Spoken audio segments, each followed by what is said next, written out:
Welcome to the Poetry Channel, a special feature tonight, a conversation with a fine poet and translator, William O'Daly. And William, among many achievements, has translated many Neruda poems. And so the conversation tonight is called Late and Early Pablo Neruda, presented by poet-translator William O'Daly. William O'Daly has given English readers a sublime gift with his translations of eight late and posthumous books by Nobel laureate Pablo Neruda, and Neruda's first book, the Book of Twilight. Here for the first time, so we're thrilled at the Poetry Channel to have this premiere, O'Daly will read a selection from each of these essential books. And you can find all the books at CopperCanyonPress.org, the press Copper Canyon in Port Townsend, Washington. William, welcome.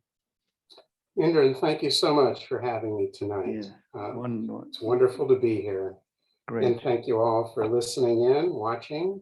I'm going to be reading one or two poems from all 9 books, and I'll read them in the order I published the books in, which is not necessarily the order that Pablo Neruda published them in, particularly since I'll be ending with his first book. So the first 8 books were, as Indran said, late books or posthumously published. Several were on his desk when he died in 1973. And I began this series. First book was published in 1984. And my purpose was to bring these late books, which are somewhat different in style and tone from his earlier work, more crystalline, more straightforward, and I would say even wiser than he has been as he approaches the end of his life. And with some of these books, he was aware at one level or another that he was dying as he wrote them. This first book, Still Another Day, was the first book I published. He wrote this book in 2 days of July 1969, as he was writing his second book-length poem, World's End, which I'll read from a little bit later. He wrote this in a fit. It's a love poem to his country, Chile, to the people of Chile, to his readers, and it also is the beginning, as I see it, of his goodbye. The poems are not titled, they're Roman numeraled, and I'll read the first poem of the book. Today is that day, the day that carried a desperate light that since has died. Don't let the squatters know. Let's keep it between us, day, between your bell and my secret. Today is dead winter in the forgotten land that comes to visit me with a cross on the map and a volcano in the snow. To return to me, to return again the water fallen on the roof of my childhood. Today, when the sun began with its shafts to tell the story so clear, so old, the slanting rain fell like a sword, the rain my hard heart welcomes. You, my love, still asleep in August, my queen, my woman, my vastness, my geography, kiss of mud, the carbon-coated zither, you, vestment of my persistent song. Today you are reborn again, and with the sky's black water, confuse me and compel me. I must renew my bones in your kingdom. I must still uncloud my earthly duties.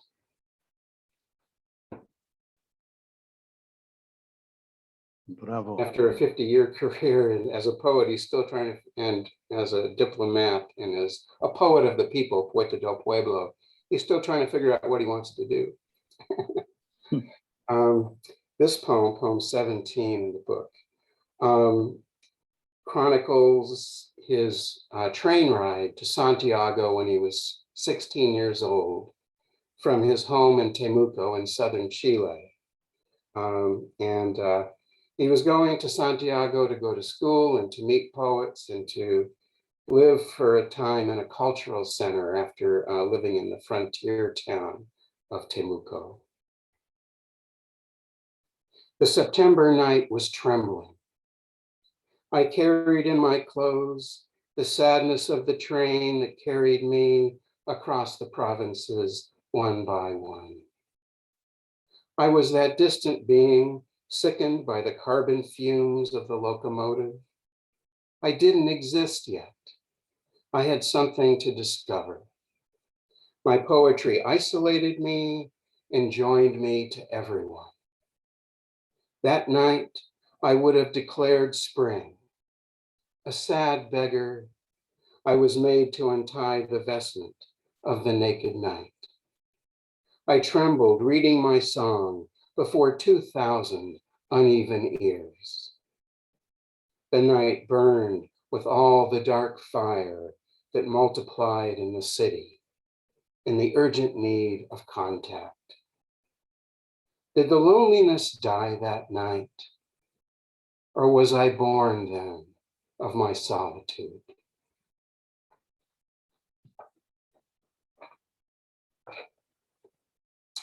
This is La Rosa Separada, the separate rose. I believe it was in 1971. Neruda went with his documentarian, Hugo Arevalo, to Easter Island, or Rapa Nui as the indigenous name. And it was a very powerful time for him. He was anticipating trouble, which eventually came in the coup, the Pinochet coup.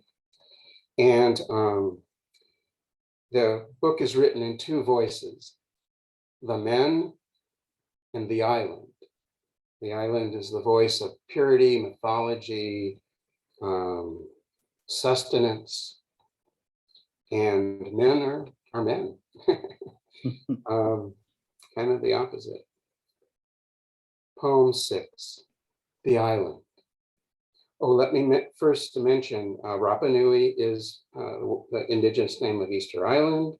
Lord Wind is Maki Maki, the Polynesian creator god. And Moai is the indigenous name of the Easter Island statues. The island. Oh, Melanesia, powerful spike of wheat, islands of genital wind, created, then multiplied by the wind. From clay, forests, mud, from scattered sperm was born the savage necklace of the myths. Polynesia, green pepper, broadcast over the surface of the sea by the wandering fingers of the master of Rapa Nui, Lord Wind. The first statue was made of damp sand. He shaped it and gladly destroyed it. He made the second statue out of salt, and hostile seas demolished it, singing. But the third statue that Lord Wind carved was a moai of granite, and this one survived. This piece was polished by hands of air, gloves of sky, the blue turbulence. This work was finished by transparent fingers, a torso, the erection of naked silence, the mysterious look of stone, the triangular nose of the bird or of the prow, and in the statue, the miracle of this portrait, because solitude wears this face, because space stands plumb without corners, and distance has the clarity of a rectangle.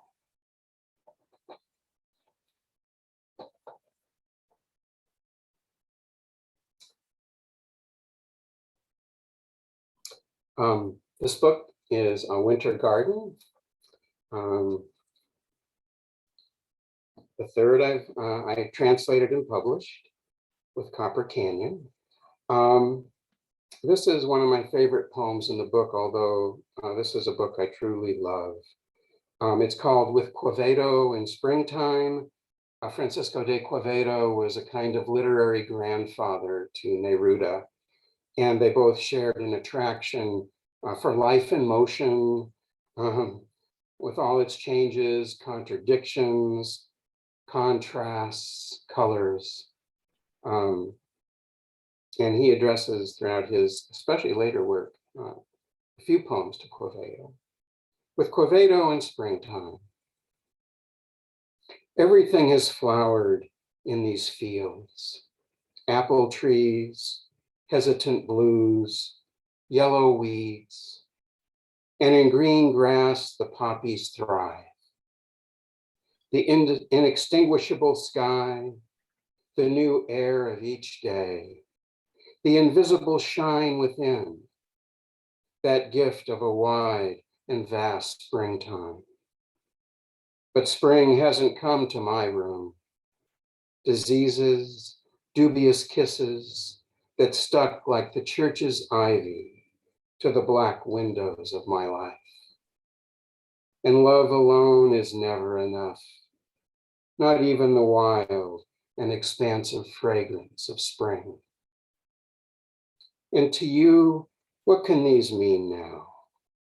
The orgiastic light, the evidence unfolding like a flower, the green song in the green leaves, the presence of the sky with its goblet of freshness. External spring, do not torment me, unleashing wine and snow in my arms. Corolla and battered bouquet of sorrow, just for today, give me the sleep of nocturnal leaves. The night of the dead, the metals, the roots, and so many extinguished springtimes that awaken to life every spring.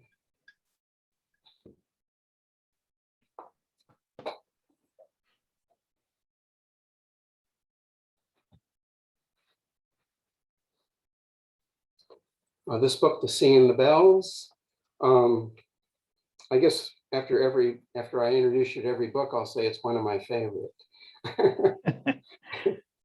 Bear with me, please. I'll just say one thing. I mean, I'm loving this, and every one of those books I bought as they came out, in the 80s onwards, and changed my life. So I'm so pleased to be able to, that new readers and listeners will be hopefully now picking up these books following this reading. Go ahead. Well, thank you, Indran. That was lovely.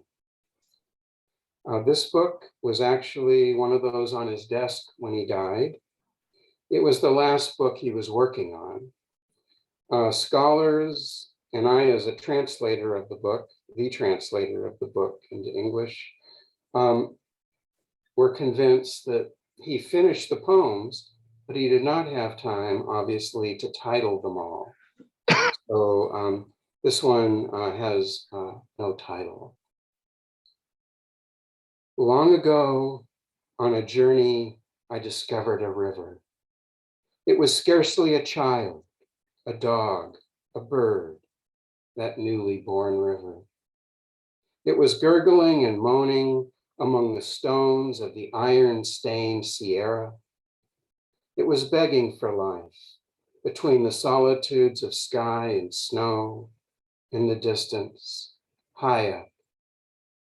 I was as weary as an old horse next to the wild creature that was beginning to run, to jump and to grow, to sing with a clear voice, to know the earth, stones, passing time, to travel night and day, to become thunder, until getting dizzy, until entering the calm, until growing wide and bringing water, until becoming patriarchal and sailed upon, This small river, small and clumsy as a metallic fish, shedding scales as it passes, drops of assaulted silver, a river crying to be born, growing before my eyes. There in the mountain ranges of my country, at times and long ago, I saw, touched, and heard that which was being born. A heartbeat, a sound among the stones was that which was being born.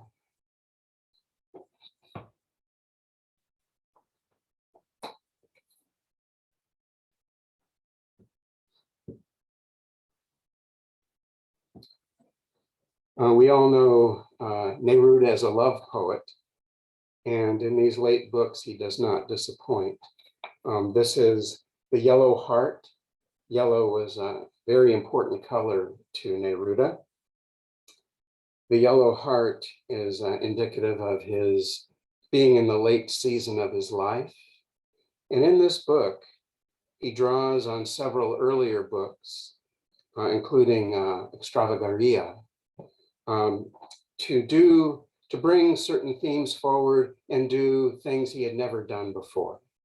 That was Neruda. This poem, and there's a good deal of humor and some dark humor in this book as well. It's a really interesting book. This poem is called Integrations. After everything, I will love you as if it were always before. As if after so much waiting, not seeing you and you not coming, you were breathing close to me forever. Close to me with your habits, with your color and your guitar, just as countries unite in schoolroom lectures, and two regions become blurred, and there is a river near a river, and two volcanoes grow together. Close to you is close to me, and your absence is far from everything. And the moon is the color of clay in the night of quaking earth, when in terror of the earth, all the roots join together, and silence is heard ringing with the music of fright. Fear is also a street, and among its terrifying stones, tenderness is somehow able to march with 4 feet and 4 lips. Since, without leaving the present, that is a fragile ring, we touch the sand of yesterday, and on the sea, love reveals a repeated fury.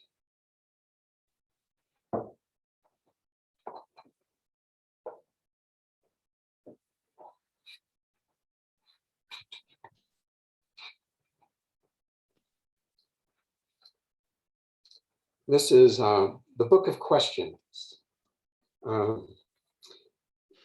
This is one of my favorite books of all time. Mine too, mine too. Indran and I have talked about this. The book is composed entirely of questions, often in couplets, 4, 3, 5 couplets per poem. And these questions defy answering. They're a little bit like koans. It's more about meditating on them than it is answering them. And these are Roman numeral poems. Poem 3. Tell me, is the rose naked, or is that her only dress? Why do trees conceal the splendor of their roots? Who hears the regrets of the thieving automobile? Is there anything in the world sadder than a train standing in the rain?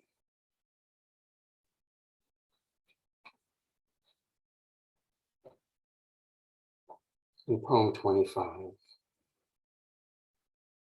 Why did the grove undress itself only to wait for the snow? And how do we know which is God among the gods of Calcutta? Why do all silkworms live so raggedly? Why is it so hard, the sweetness of the heart of the cherry? Is it because it must die, or because it must carry on?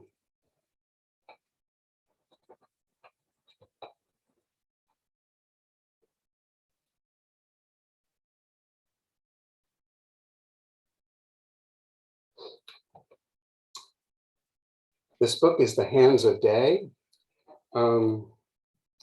This book was, I think you'd be safe to call it the beginning of the late books, late and posthumous books. I believe it was published in 1967 originally. It's, well, actually, I should put it this way. I translated the first 6 books between 1984, published the first 6 books between 1984 and 1991, when I published the Book of Questions.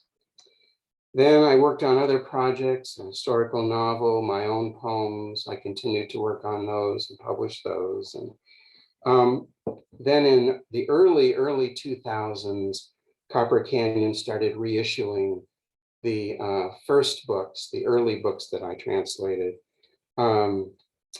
into second editions. And so I was revising introductions a little bit, didn't revise the translations much, I have to say. And then I became interested again in translating more Neruda about 2006, 2007. I was fortunate enough to get an NEA grant. And what I did is go back to those books that I had skipped over because I wasn't sure I was ready to translate them for various reasons. And The Hands of Day was one of those books. This poem is called Not Everything Is Now. Something of yesterday remained today. Shard of a pot or of a flag, or simply a notion of light. Algae of the aquarium of night. A fiber that did not waste away. Pure doggedness, air of gold.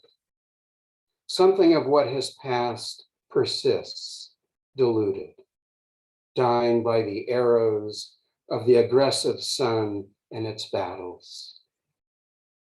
If yesterday does not endure in this dazzling independence of the dictatorial day in which we live, why, like a marvel of gulls, did it turn backward, as though it would stagger and mingle its blue with the blue that had already departed? And I answer, inside the light, your soul circles, winding down until it dies out, growing like the ringing of a bell.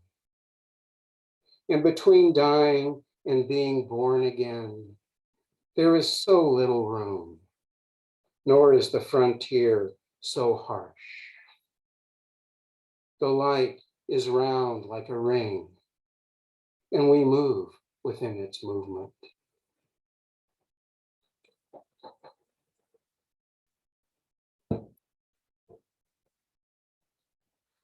I mentioned earlier World's End, Neruda's second book-length poem.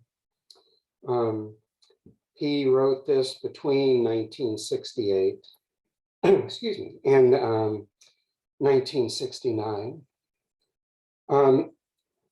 He called it his bitter book.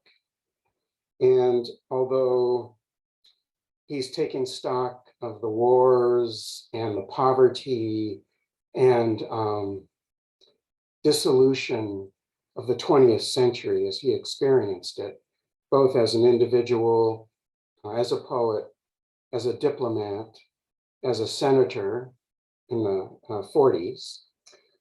It's also a book with a great deal of tenderness and beauty. It's Neruda. And he also apologizes in here for a few stances he took politically that he later regretted when he had more information. In those days, there was no internet, and disinformation campaigns were very hard to root out. This poem is one of the poems of renewal in the book, of which there are several. It's called Always Being Born. The sun is born of its seed to its obligatory brilliance. It washes the universe with light, lies down each day to die under the dark sheets of the budding night. And to be born again, it leaves its egg in the dew. I ask that my resurrection also be reproductive, solar and delicate, but I need to sleep in sheets of moonlight, modestly conceiving my own earthly substances. I want to spread out in the emptiness, indifferent to the wind, and ceaselessly beget myself on the 40 continents, to be born in earlier forms, to be camel, to be quail, to be belfry in motion, leaf of the water, drop of the tree, spider, whale of the sky, or stormy novelist. I now see that my immobility is what inevitably guarantees the entire establishment. If we at all change zoology, they will not admit us to heaven. For that reason, seated on my stone, I see whirling over my dreams the helicopters as they return from their diminutive stars. And I do not need to count them. There are always extra above everything in spring. And if I leave on the roads, I turn to the forgotten aroma of an uninhabited rose, of a fragrance that I lost like a shadow loses its way. I remain there with no love at all, naked in the middle of the street.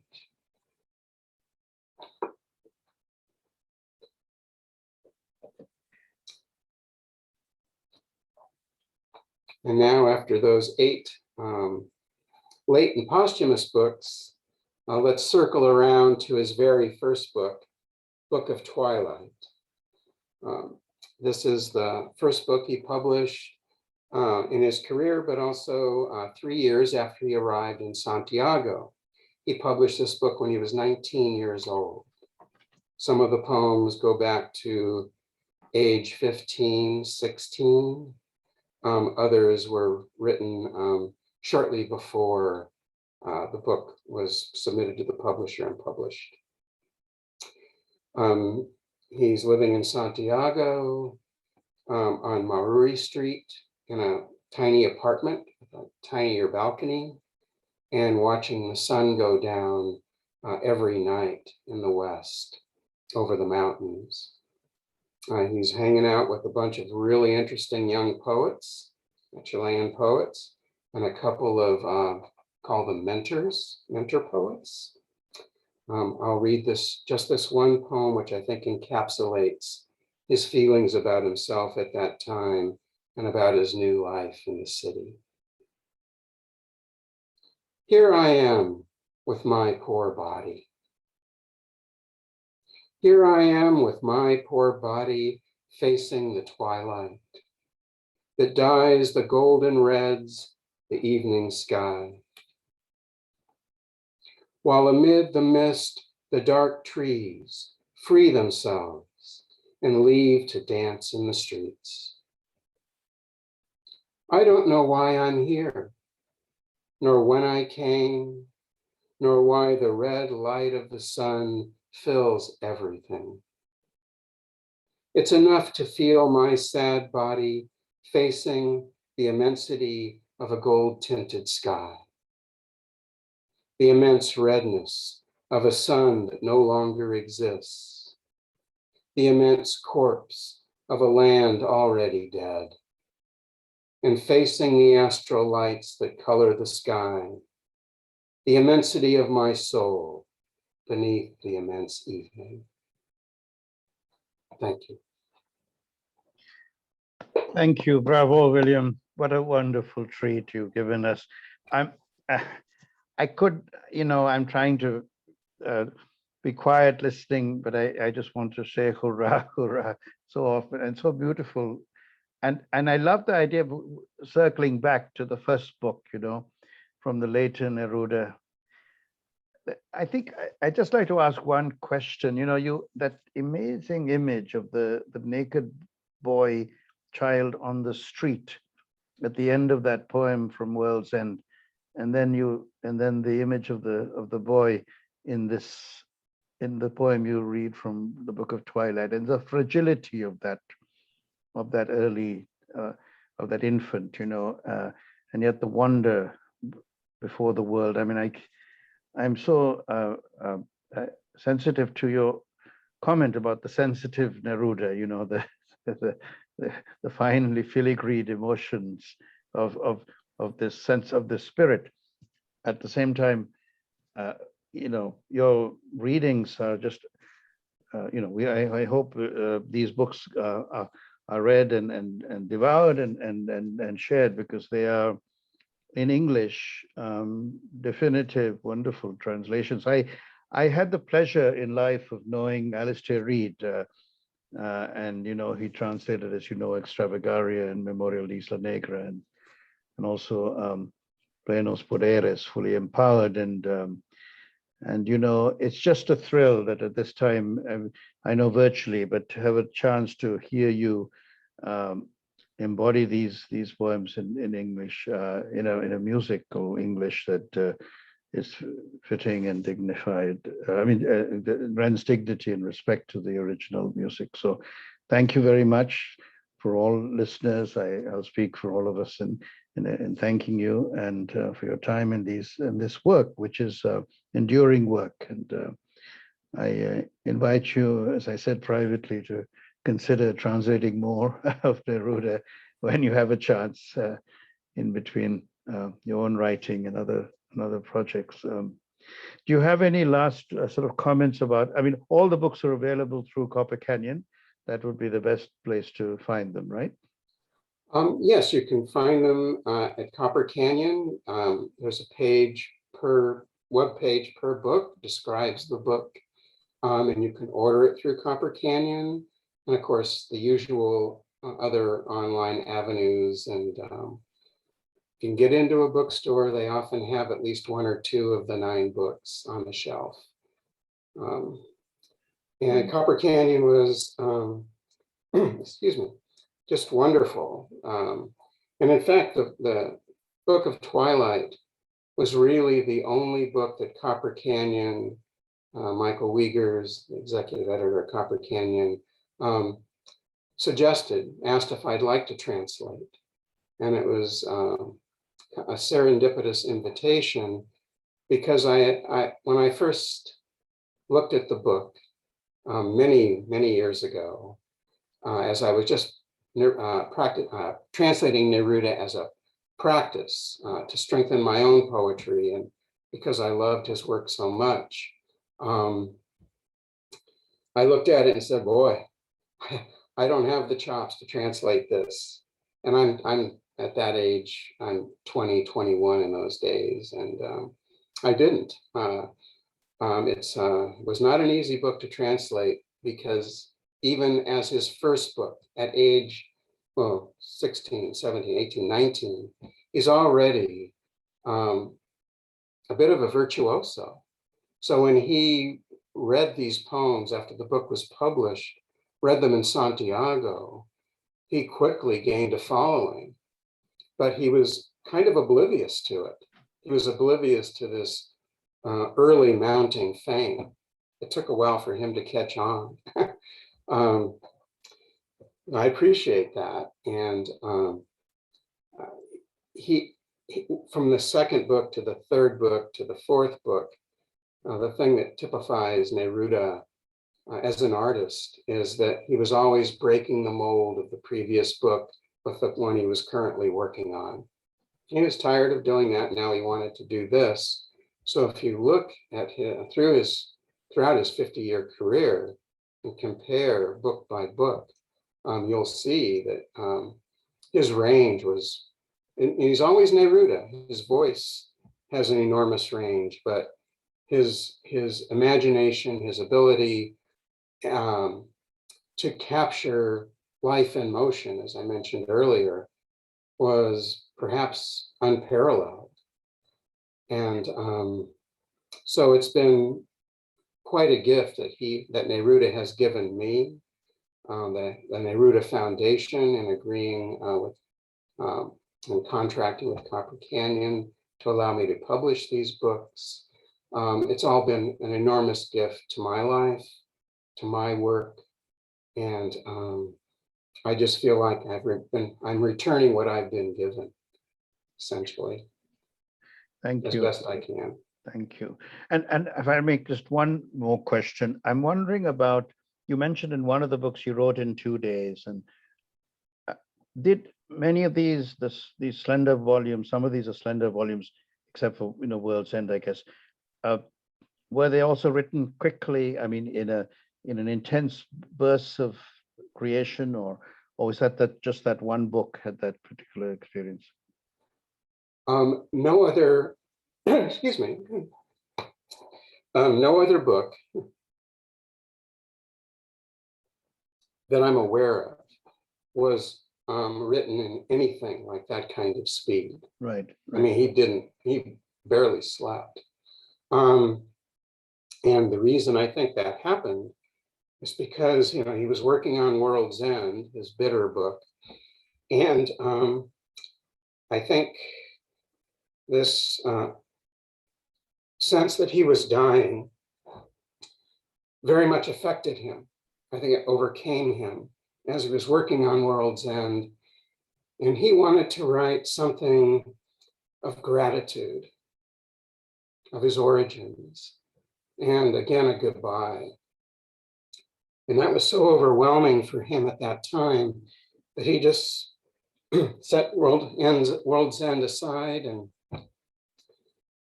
they're nothing alike. Right. Still Another Day, original title, Aum, and Yet, or Still, which I translated Still Another Day, is nothing like World's End. How does a poet do that? The other late and posthumous books were not written slowly, but nothing like that. And what typifies all the ones that I've translated is that they're long poems in disguise, or book-length poems in disguise. So the book may not be a long book, but the music is so, they're kind of like tiny symphonies. And so the music is somewhat orchestrated. They have a very strong thematic development poem by poem. And it's just the way he wanted to express himself. Excuse me. He wanted that kind of coherence. He wanted to speak in a song-like way, even though the poems tend to be more plain spoken. There are no, as one Neruda scholar put it, no verbal pyrotechnics that you find in the earlier books. These are from the heart. They're what he has to say. There's that impulse, that urgency, and yet he's rather calm. He's rather straightforward.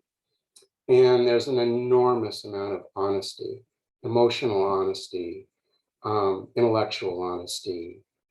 And again, either going back and bringing previous themes forward in a new body and new light, or work that essentially is new in almost every way, but again, grafted to that core, Nerudian core, very strongly. Yeah, incredible honesty and a spareness, right? And a distillation, right? Like in the distillation in the Book of Questions. I mean that book, at least for me, yes, it's among my top 3, 4, 5, books of all books, poetry books.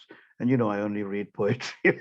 No, I do read other things. I used I'm to sure read. you do. No, but it's one of the great, and it's such a thrill to know your versions.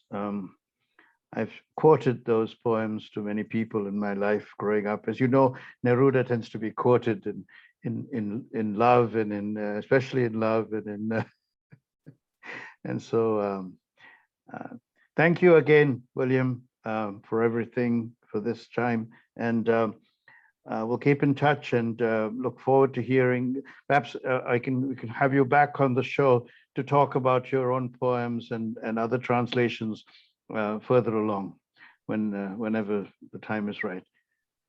Well, thank you so much, Indran. I appreciate the opportunity, and thank you everyone for listening in.